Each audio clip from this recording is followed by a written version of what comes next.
우리 이 시간 우리가 함께 볼 하나님의 말씀은 요한계시록 3장 17절에서 20절까지의 말씀입니다.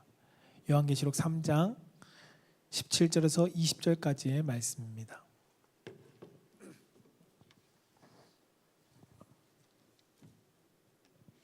네, 계시록 3장 17절에서 20절까지 말씀.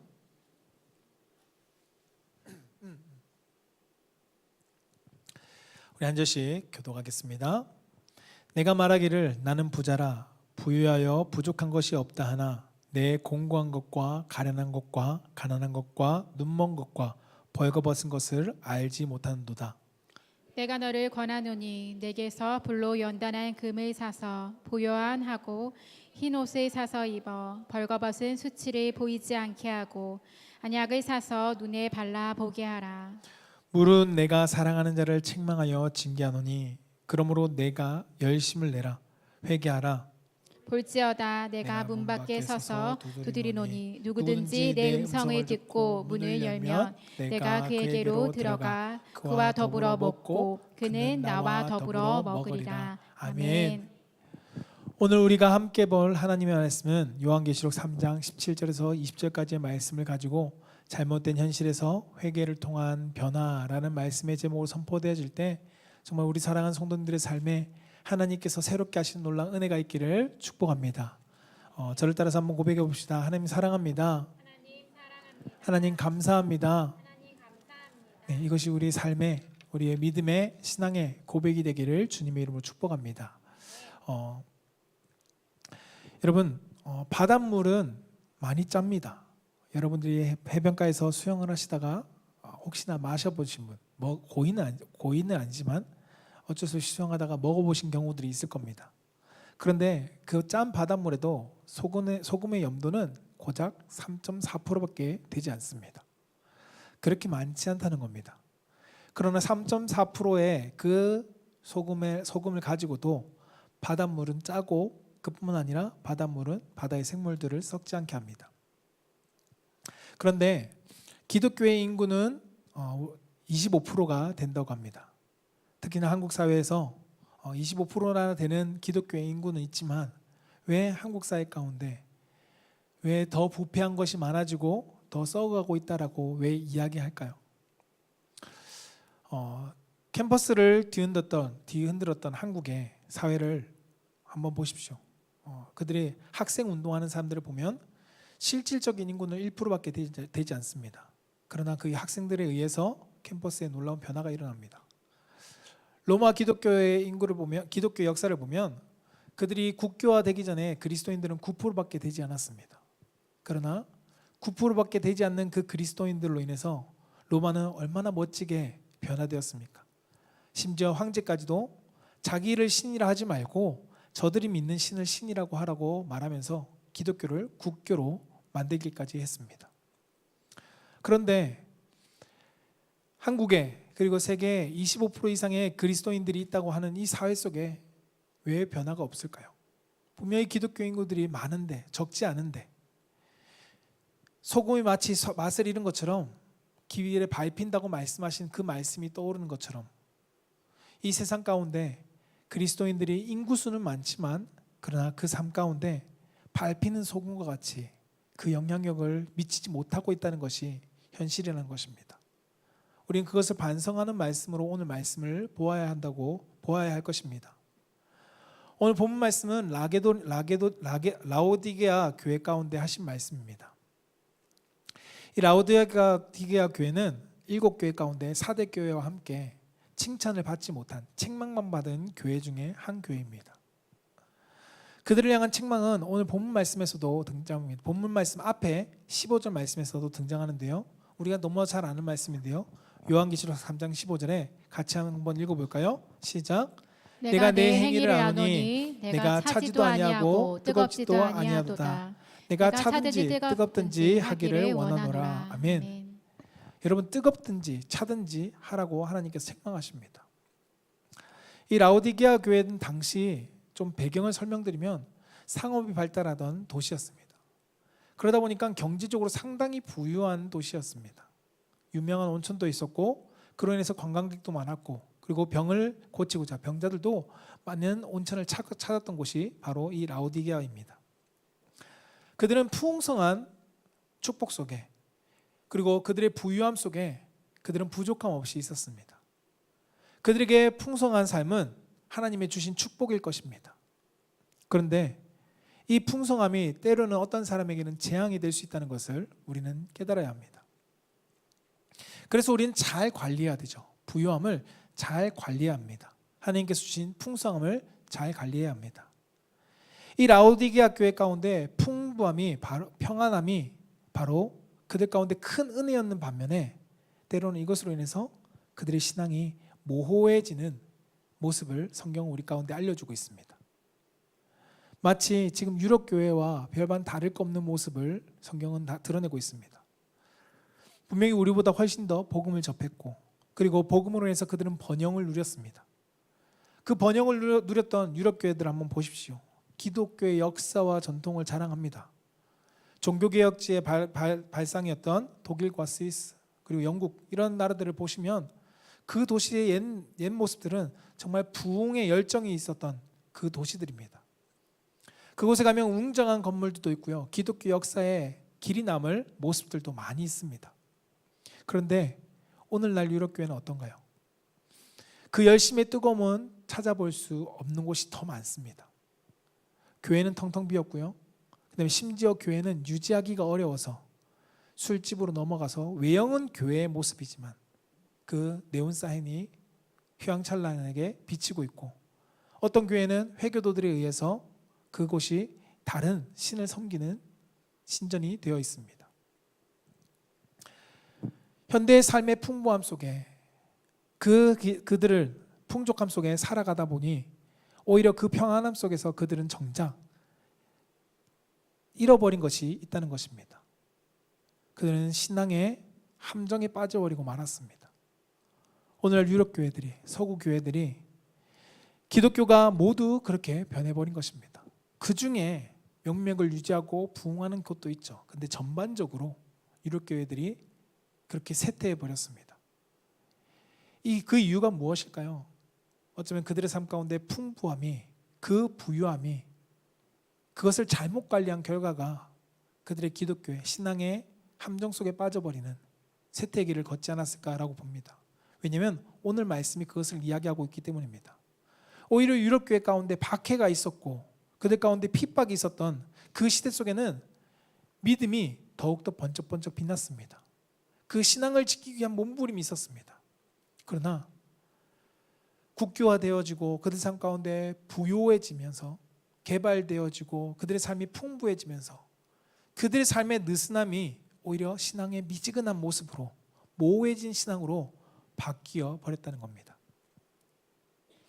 하나님은 그들 가운데 풍성함을 주셨습니다. 그리고 번영을 누리게 해주셨습니다. 그러나 정작 그들의 삶 속에 그 풍성함으로 인해서 잘못된 길을 가고 있었다는 것입니다. 마치 어디처럼요? 오늘 라오디게아 교회처럼 하나님은 그 라오디게아 교회를 향해서 변화를 촉구하고 있는 말씀이 오늘 본 말씀입니다.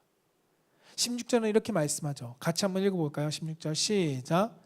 내가 이같이 미지근하여 뜨겁든지 아니하고 차든지 아니하니 내 입에서 너를 토하여 버리리라. 아멘.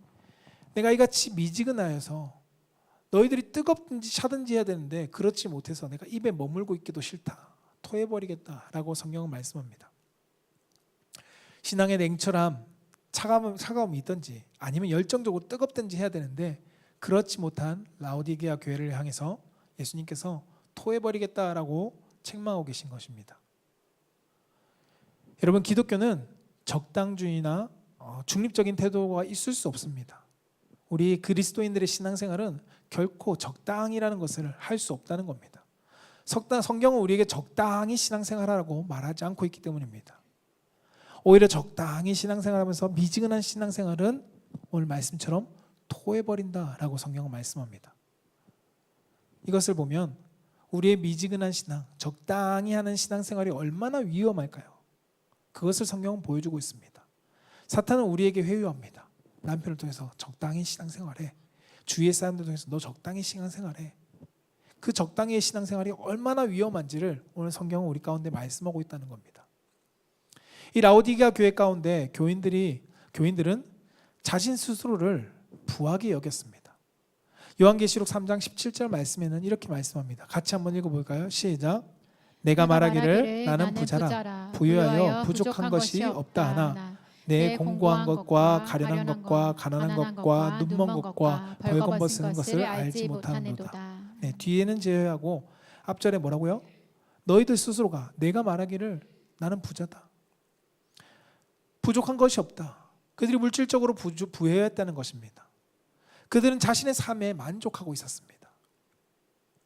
오히려 그들의 삶 가운데 결핍을 느끼지 못했다는 겁니다. 우리는 결핍을 좋아하지 않습니다. 여러분, 없는 것을 좋아하는 사람은 없습니다. 많은 사람들이 부하고 싶고 풍족해지고 싶어 하죠. 오히려 결핍 있는 삶을 사람들은 부정하고 그것을 누리려고 하지 않습니다. 그러나 때로는 성경은 우리 가운데 결핍이 필요하다는 것을 성경은 우리 가운데 알려주고 있습니다.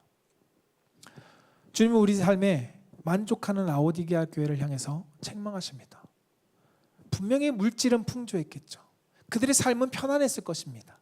그러나 하나님은 너희들 가운데 공고함과 가련한 것과 가난한 것, 영적인 가난함, 눈멀고 벌거벗은 것, 이것을 너희들이 알지 못하고 있다는 겁니다. 이 물질의 풍요함 속에 취해서 정작 그들은 보아야 될 것을 보지 못하고 있었다는 겁니다. 자신들의 영적 상태가 공고해져 있고 불쌍하고 가련하고 가난해져 있고 눈멀었고 벌거벗어 있다는 사실을 그들은 깨닫지 못했다는 겁니다. 내 눈앞에 보이는, 내 삶에 보이는, 누려지는 물질로 인해서 평안함 속에 그들은 착각하고 살았습니다. 나는 편안하다고, 만족하다고, 어렵지 않다고. 여러분, 라오디게아 모습을 보면 마치 우리 한국교회와 비슷해 보이기도 합니다. 한마디로 풍요 속의 빈곤이라고 말할 수 있는 그러한 상태의 모습으로 우리는 살아가고 있습니다. 경제적으로는 부유해졌죠. 20, 30년 전보다 지금은 훨씬 더 많은 것을 누리며 살아갑니다. 훨씬 더 경제적으로 강한 나라가 되었고, 그리고 많은 것을 누리며 살아가고 있는 나라가 되었습니다. 나라뿐만 아니라 우리 개개인의 삶을 돌아보아도 아마 그럴 것입니다. 그러나 우리 영적 상태가, 영적인 부유함이 30년 전과 지금을 비교할 때는 어떨까요? 그냥 단순히 옛 시대를 우리가 회상하자는 것이 아닙니다. 옛 시대는 결핍 속에서 하나님을 많이 찾았습니다. 밤새 철야도 하고요, 금식도 하면서 하나님을 찾았습니다. 부르짖었고요. 그러나 지금 이 옛 얘기를 하자는 것이 아니라 우리의 그 영적인 풍성함이 우리 삶에 있느냐라는 것입니다. 여러분, 시대가 바뀌어도 변하지 말아야 될 것이 있습니다. 그 중에 그리스도인들 가운데 필요한 것은 무엇이냐면 내 삶의 우선순위, 하나님을 향한 그 마음은 우린 변하지 않아야 된다는 겁니다. 분명히 내 삶 가운데 물질이 없을 때 하나님을 찾았고 내 삶에 어려움이 있을 때 하나님을 찾았다는 겁니다. 그러나 내 육신이 편해지고 난 뒤에는 내 삶 가운데 하나님을 찾는 그 모습이 풍성하게 있는가? 오늘 하나님은 우리 가운데 라오디게아 교회를 통해서 주는 교훈이 무엇인지 말씀을 통해서 우리가 함께 발견하기를 원합니다. 그 첫 번째가 무엇이냐면 따라해 봅시다. 첫 번째, 편안함에 안주해서는 안 됩니다. 편안함에 안주해서는 안 됩니다. 네, 우리의 삶 가운데 편안함에 안주해서는 안 된다는 것입니다. 오늘 17절은 이렇게 말씀하죠. 내가 말하기를 나는 부자라 부유하여 부족한 것이 없다 하나라고 말합니다. 너희들이 말하는 걸 들어보니 너희들은 부자다라고 말합니다. 부유한 것이 없다라고 말한다는 것입니다. 부족한 것이 없다는 것입니다. 너무나도 편하다는 거죠. 내 삶 가운데 편합니다. 궁핍한 게 없거든요. 우리는 부유해지는 순간 분별력을 가지지 못합니다. 오늘 본문은 그들의 삶에 주어진 부유함과 편안함으로 취해서 그들의 삶 가운데 곰고함과 가련함과 가난함이 상실되어진 모습을 성경은 지적하고 있습니다. 더 이상 자신들의 벌거벗은 영적인 나태해짐을, 그것을 그들은 깨닫지 못하고 있다는 겁니다. 내 삶의 육체적으로 물질적으로 부유함으로 인해서, 편안함으로 인해서 영성이 둔해져 버렸습니다. 성경은 이를 미지근해졌다고 표현합니다. 이로 인해서 더 적당히 신앙생활합니다. 더 이상 하지 않아도 충분히 나는 누릴 수 있으니까, 난 이 정도면 만족하니까, 하나님의 축복 더 이상 안 주셔도 되니까 이 정도면 돼 라는 만족 속에 사람들은 살아갑니다. 적당한 환경에 안주하고 적당한 신앙생활 속에 안주하면서 그들의 삶은 한 발은 여기 한 발은 저기 걸쳐 있는 그 모습을 성경 우리 가운데 보여주고 있다는 것입니다. 현실에 안주하면 게으름이 찾아오게 됩니다. 이 게으름이 육적인 게으름은 아닙니다. 더 많은 것을 벌려고 몸은 열심히 움직일 수 있겠지만 영적인 게으름이 찾아옵니다. 목마름이나 기대함이 사라지게 됩니다. 더 갈급함이라는 것이 사라진다는 거죠. 라오디게아 교회에 이런 일들이 일어났습니다. 교회가 처음부터 이러진 않았을 것입니다. 처음부터 그들의 삶 가운데 이렇게 편안함으로 그들이 뜨겁지도 않고 차갑지도 않은 신앙생활이었을까? 그렇진 않았을 것입니다. 분명히 주님을 처음 만났을 때 뜨거움이 있었을 것이고요. 그들의 추억을 되돌아보면 분명히 하나님을 향한 열심이 있었을 것이라는 겁니다. 그러나 라오디게아 교회 가운데 이렇게 된 원인이 무엇이냐? 방금 말씀을 본 것처럼 부요한 자다, 부족한 것이 없다라는 그들의 육신의 삶의 편안함이 그들의 영적인 상태도 도태하게 만들었다는 겁니다. 갈급함이 사라졌습니다. 하나님께 부르짖을 이유가 없어졌습니다. 하나님을 찾을 만한 이유가 사라져 버렸습니다. 왜요? 내 육신의 삶에 이 땅 가운데 살아가는데 부족함이 없으니까. 이 정도면 먹고 사는 데는 지장 없고 조금 더 벌어서 이젠 잘 먹고 잘 사니까. 중요한 것은 그들의 삶에 더 이상 변화가 필요 없어졌습니다. 목숨 걸고 기도할 이유도 없어졌고요. 하나님께 찾고 바라볼 이유도 없어졌다는 겁니다. 육적인 삶뿐만 아니라 오히려 그들의 삶의 영적인 도태까지도 초래하게 되었습니다. 이들은 그로 인해서 영적으로 둔해졌습니다. 오늘 우리가 에스겔서 16장 49절은 이렇게 말씀하죠. 함께 읽어볼까요? 시작. 내 아우 소돔의 제약은 이러하니 그와 그의 딸에게 교만함과 음식물의 풍족함과 태평함이 있음이며 또 그가 가난하고 궁핍한 자를 도와주지 아니하며. 아멘. 소돔의 제약을 이렇게 이야기하고 있어요. 뭐라고요? 그 딸애들에게 교만함과 음식물이 풍부함과 태평함이 있었다는 겁니다. 그들의 삶 가운데 부족함이 없었습니다. 모든 것을 누릴 수 있는 편안함이 있고, 그리고 부유했고, 우리 삶 가운데는 모든 것을 누릴 수 있는 자유가 있었다는 겁니다. 그들의 삶의 풍요함이 여러분 평안이 축복일 수 있습니다. 분명 하나님이 우리 가운데 평안함을 축복으로 주십니다.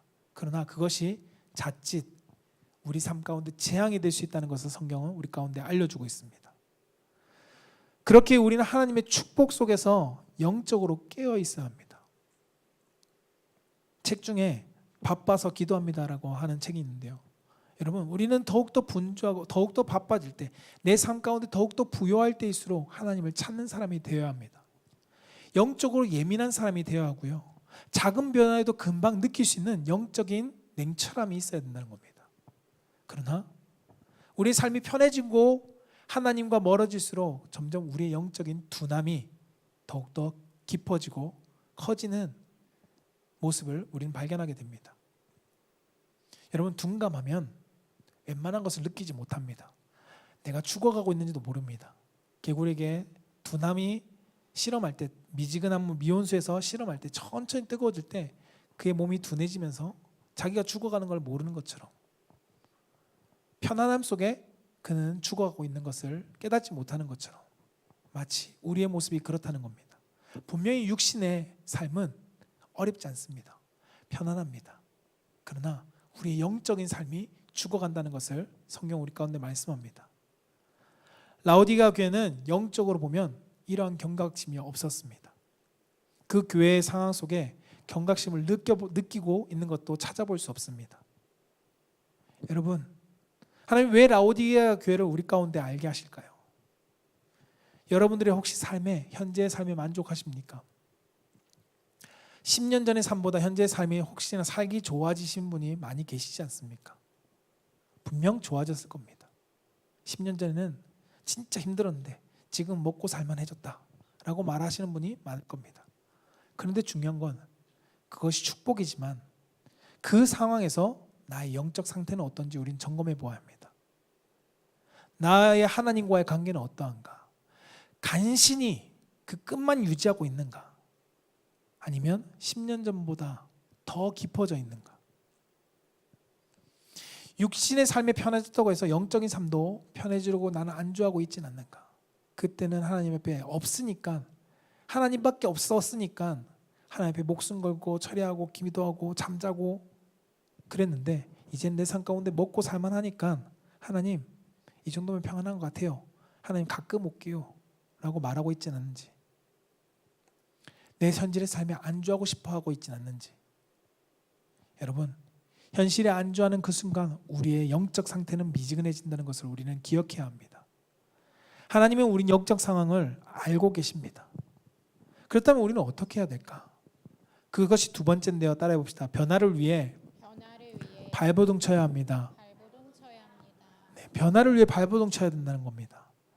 여러분, 오늘 19절 말씀은 이렇게 기록하는데요. 함께 읽어볼까요? 시작.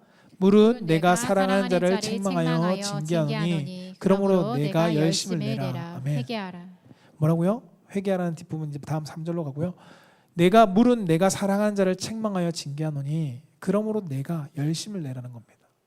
우리 삶 가운데 열심을 요구하고 있습니다. 하나님은 영적으로 신앙생활 속에 미지근해진 상태에 있는 라오디게아 교회를 향해서 어떻게 하라고요? 열심을 내라는 겁니다. 사랑하는 자들 가운데 책망하시면서 하나님께서 말씀합니다.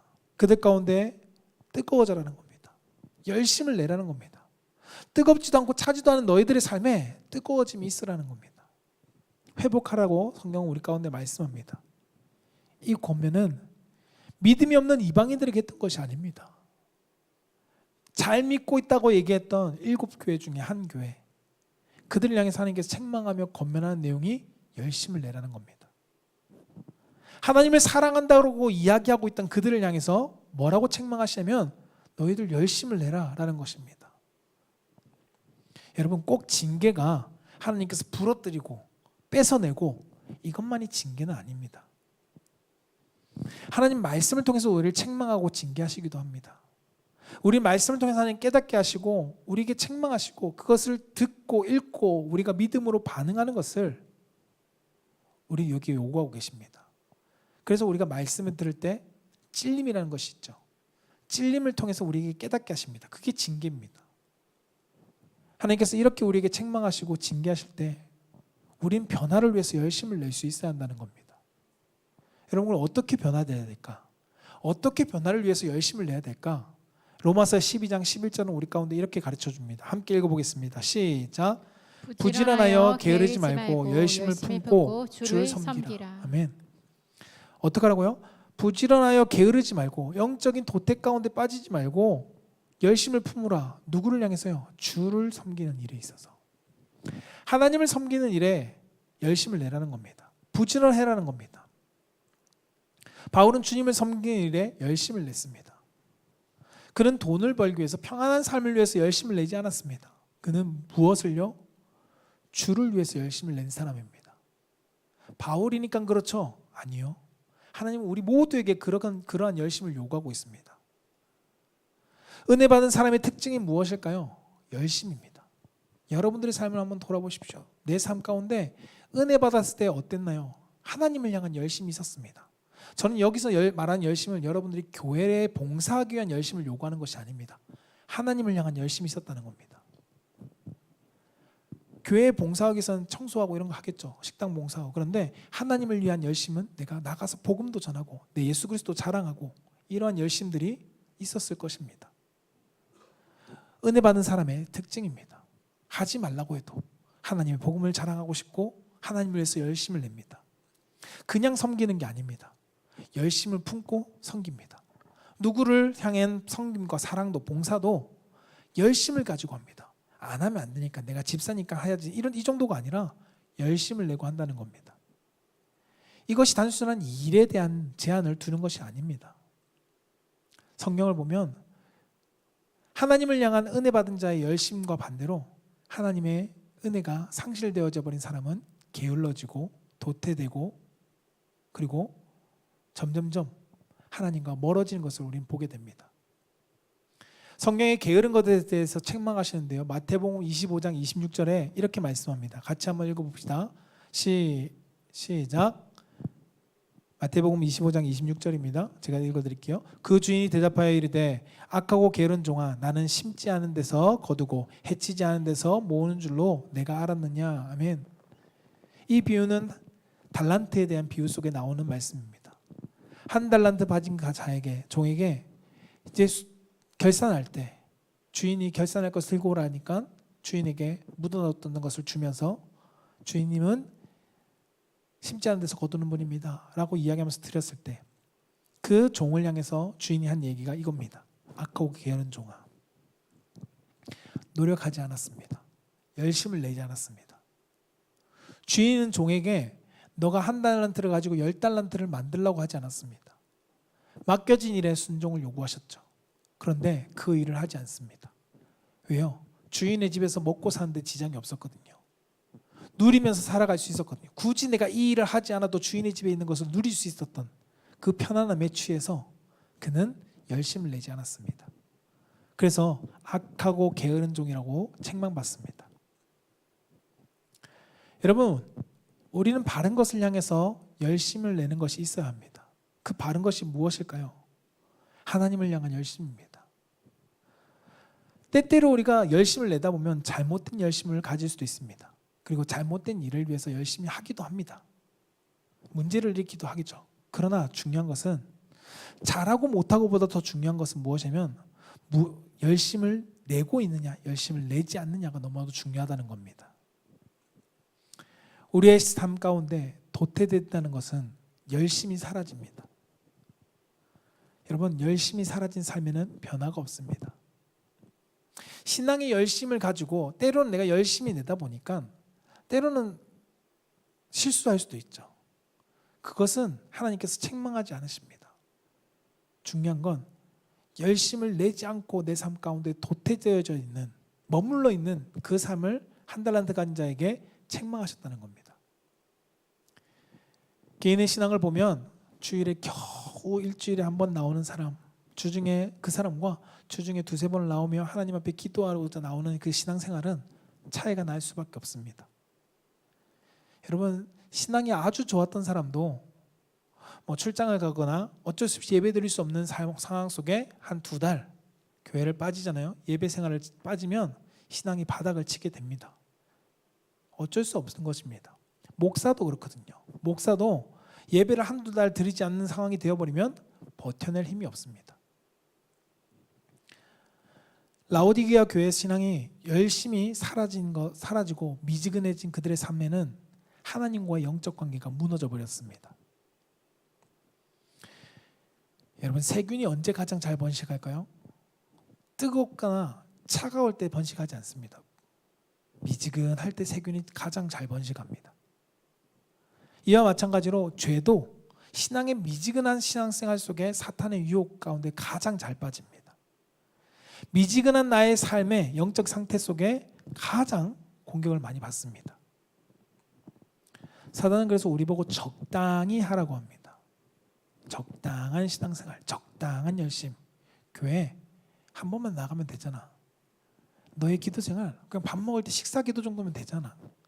사람들에게 헌신하는 거 그냥 작은 일만 하나만 하면 되잖아. 하나님을 위한 전도 그냥 너의 그냥 전도는 말로 하는 게 아니야. 그냥 네가 잘 지내면 되는 거잖아. 라고 적당한 신앙생활을 우리 가운데 사단은 요구하죠. 사단은 우리가 미지근해지기를 원합니다. 그러나 반면 마귀가 싫어하는 것은 무엇일까요? 뜨거운 것을 싫어합니다. 열심히 뜨겁게 하나님을 찾고 기도하는 것을 싫어하고요. 뜨겁게 사랑으로 헌신하는 것을 싫어하고요.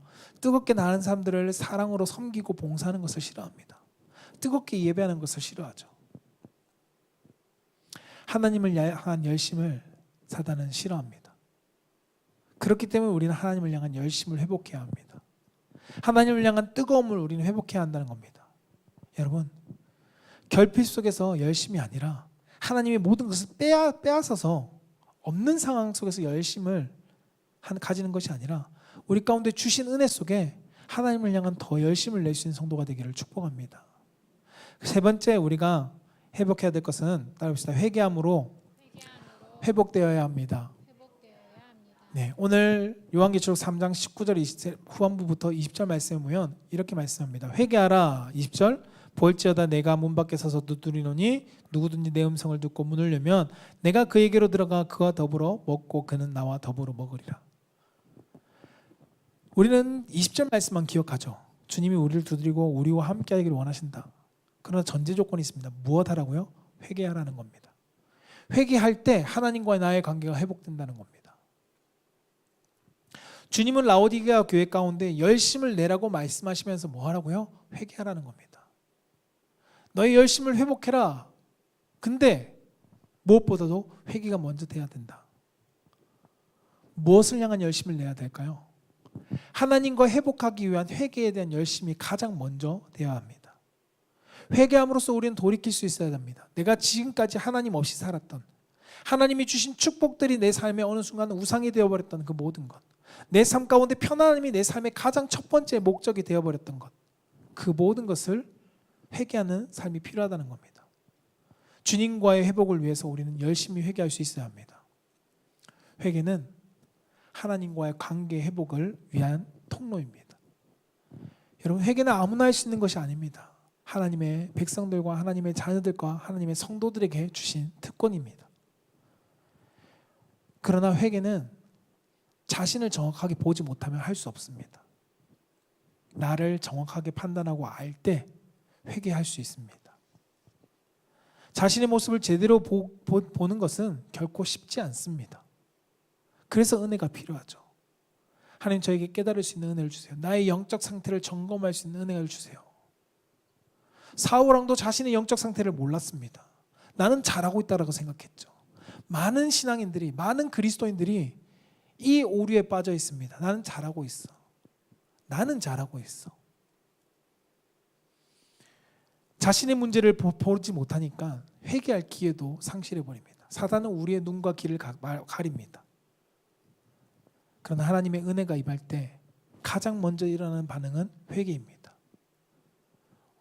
우리나라의 초대교회에 부흥이 있었던 그때도 가장 먼저 일어났던 것은 무엇이냐면 부흥 이전에 회개 운동이 일어났습니다. 자신의 벌거벗은 가련함을 보일 수 있어야 합니다. 오늘 말씀에서처럼 나의 벌거벗음을 회개할 수 있어야 한다는 겁니다. 여러분, 아담과 같이 은혜 없이는 벌거벗음을 회개할 수 없습니다. 뭐라고만 할까요? 다른 사람 탓만 합니다. 아담이 범죄하고 난 다음에 한 행동이 무엇이죠? 하나님 잘못했습니다 라가 아닙니다. 하나님이 준 저 사람이 나에게 이걸 줘서 내가 어겼습니다 라고 남탓합니다. 여러분, 그러나 우리에게 이 시간 우리에게 은혜가 임하면 하나님이 우리 가운데 눈을 열어주시고 기도가 열리고 그리고 하나님의 은혜를 회복하고 가장 먼저 나타나는 반응이 무엇일까요? 하나님을 향한 나의 회개와 탄식이 터지게 된다는 겁니다. 에스겔서 18장 23절은 우리 가운데 이렇게 말씀하죠. 같이 한번 읽어봅시다. 시작. 에스겔서 18장 23절 시작. 주 여호와의 말씀이니라. 내가 어찌 악인이 죽는 것을 조금인들 기뻐하랴. 그가 돌이켜 그 길에서 떠나 사는 것을 어찌 기뻐하지 아니하겠느냐. 하나님은 우리를 멸망시키려고 하는 분이 아닙니다. 하나님은 악인까지도 회개해서 돌아오기를, 그 길에서 떠나기를 원하시는 분, 그분이 우리의 하나님이십니다. 내 삶 가운데 현재 안락함과 편안한 가운데 혹시나 우리가 머물러 있지는 않는지 다시 한번 돌아보기를 원합니다. 내 삶의 편안함에 취해서 어느 순간 하나님을 향한 삶의 말씀을 보는 것이나 기도하는 삶이나 예배하는 삶이나 하나님의 말씀대로 순종하는 삶이 전혀 실천되어지고 있지는 않는지, 우리는 내 삶의 안락함에 머물러서 세상의 것들을 추구하려고 했던 나의 삶이 있다면 우리는 회개할 수 있어야 합니다. 아니, 세상의 것을 추구하지 않았더라도 하나님께 가까이 가지 않으려고 했던 나의 삶, 편안하게 있으려고 했던 나의 삶을 우리는 회개할 수 있어야 한다는 겁니다. 오늘 20절에 그 주님이 복음으로 깨닫게 하시는 그 음성을 듣고 회개하면 조건이 뭐라고요? 그 회개하고 문을 열면 그 사람과 함께 더불어 먹고 마시며 함께 기뻐한다라고 성경 우리 가운데 말씀합니다. 여러분, 우리는 20절의 말씀만 원하고 있습니다. 하나님이 우리 가운데 내 안에 들어오시고 내가 하나님과 함께 기쁨을 누리길 원해 라고만 우리는 생각합니다. 나의 영적 상태는 점검하지 못합니다. 그러나 하나님의 말씀을 들을 수 있는 우린 길을 가져야 되고, 하나님의 말씀을 깨달을 수 있는 지혜의 냉철함을 가져야 되고, 그리고 하나님을 향한 뜨거운 열정의 마음을 우리는 회복할 수 있어야 합니다. 이 진정한 회복은 하나님 말씀을 통해서 회복되어집니다. 하나님 말씀이 내 귀에 들려지고 내 마음 가운데 심겨질 때, 그 말씀이 내 마음 가운데 요동칠 때, 책망하면서 찔리게 할 때 우리는 하나님을 향한 통곡과 회개가 일어난다는 것입니다. 성경을 아는 지식으로 변하지 않습니다. 여러분, 성경을 20, 30년 교회를 다니면 많이 알게 되죠. 목사인 저도 신학을 하고 공부하면서 많은 것을 압니다. 그러나 그것이 저를 변화시키지 않습니다. 변화는 오늘 읽은 하나님의 그 말씀, 나에게 주신 그 하나님의 말씀이 나를 변화시킵니다. 오늘의 그 말씀이 나를 회복시키고 내 삶의 길을 변화시킨다는 겁니다. 우리가 말씀대로 따라 살면 내 삶에 신기할 정도로 문제가 풀리죠. 그 문제만 풀리는 것이 아니라 묶여있던 하나님과의 관계가 풀리기 때문에 모든 것이 해결되는 것입니다. 그러나 내 삶 가운데 편해졌다고 해서, 부유해졌다고 해서 하나님과의 관계가 풀렸다는 전제 조건은 성립되지 않습니다. 하나님 분명히 약속하십니다. 역대하 7장 14절에 이렇게 말씀하시죠. 같이 한번 읽어보겠습니다. 시작. 내 이름으로 일컫는 내 백성이 그들의 악한 길에서 떠나 스스로 낮추고 기도하여 내 얼굴을 찾으면 내가 하늘에서 듣고 그들의 죄를 사하고 그들의 땅을 고칠지라. 아멘. 솔로몬에게 말씀하신 약속 뭐라고요? 스스로 낮추고 기도하면, 내 얼굴을 찾으면 내가 그들을 고치겠다. 이 땅을 고치겠다. 회개를 통해서 하나님께서 회복시킬 거라는 것을 말씀해 주고 있습니다. 분명히 하나님을 떠난 백성들이 되더라도 내가 회개하면 내가 회복시킬게 라고 말씀하고 있습니다. 사랑하는 성도 여러분, 하나님의 우리 가운데 주어진 가장 큰 회복의 통로는 회개입니다. 영적 침체 가운데 여러분 힘드신가요? 어떤 분은 내 신앙생활 가운데 잘 모르겠지만 침체기 속에 힘들어하신 분이 있을 것입니다. 그러나 분명한 것은 여러분, 내 삶 가운데 그 침체 속에 하나님과의 관계를 다시금 우리 돌아볼 수 있어야 한다는 겁니다. 내 물질적인 삶은 분명히 회복되었는데 나의 마음가짐은 어두움 가운데, 갈등 속에, 하나님과의 멀어진 삶 속에 있지 않은지 우리는 되돌아볼 수 있어야 합니다. 혹시나 여러분 예배 생활이 귀찮아지신 분이 있으신가요?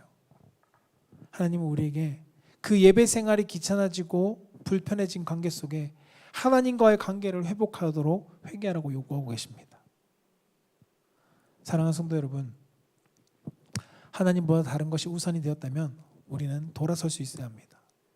내 삶에 평안한 것이 먼저였다면 우리는 돌아서야 합니다. 뜨겁지도 차지도 않은 우리의 삶을 회개하고 하나님께 돌아가야 한다는 겁니다. 하나님은 우리가 회개함으로써 다시금 하나님과의 첫사랑을 회복하기를 원하십니다. 이 은혜를 회복하는 성도님들이 되시기를 주님의 이름으로 축복합니다. 말씀을 정리하고자 합니다. 풍족한 가운데 우리는 편안함과 그리고 어느 순간 내 삶의 만족함으로 우리는 안주하고 머물러 있을 수 있을 것입니다. 그러나 하나님은 우리 가운데 요구하십니다. 너의 평안함 가운데, 풍족함 속에 다시금 나를 향한 열심을 내라고. 내 삶에 어려운 것 10년 전보다 훨씬 나아져서 살기 좋아지신 분이 훨씬 더 많을 겁니다. 그런데 중요한 것은 그 좋아진 삶에, 내 육신의 좋아진 삶에 하나님을 향한 열심은 식어버렸다면 하나님 우리에게 다시금 그 열심을 내라고 요구하고 있습니다. 그리고 더 나아가서 하나님과 함께하지 못했던 우리의 삶을 회개하고 돌아오라라고 말합니다. 나는 여전히 너의 마음의 문을 두드리고 있다. 너와 함께하기를 원하고 있다. 너가 마음의 문을 열고 나를 향하여 문을 열고 나를 바라보면 내가 너와 함께 누리겠다, 기뻐하겠다라고 약속하고 기다리고 계십니다. 저는 우리의 이 시간 예배드리는 우리 모든 성도님들이, 여러분들이 이것을 기억했으면 좋겠습니다. 바다의 소금이 몇 프로고요? 3.4%밖에 되지 않습니다. 그러나 그 소량의 소금이 썩지 않게 하는 것처럼 성경의 역사를 보면 많은 사람들이 변화시킨 것이 아니라 1%의 거룩한 사람들이 하나님의 역사를 만들어 갔습니다. 저는 그 사람이 우리 성도님들이 되기를 축복합니다.